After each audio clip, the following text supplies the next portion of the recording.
আসসালামু আলাইকুম। আশা করি সবাই ভালো আছেন। তো আপনারা দেখতে পাচ্ছেন এগুলো হচ্ছে বিনা ধান 17। মাশাআল্লাহ পেকে গেছে, ধান কাটা শুরু হয়ে গেছে।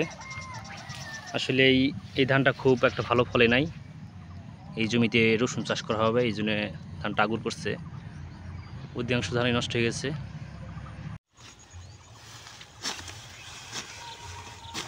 লঙ্ঘন তো শিবাব লঙ্ঘন শর্ট পরে করিস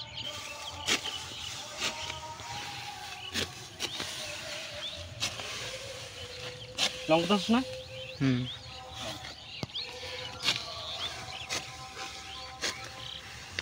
এমনি দেখাইছে দাদা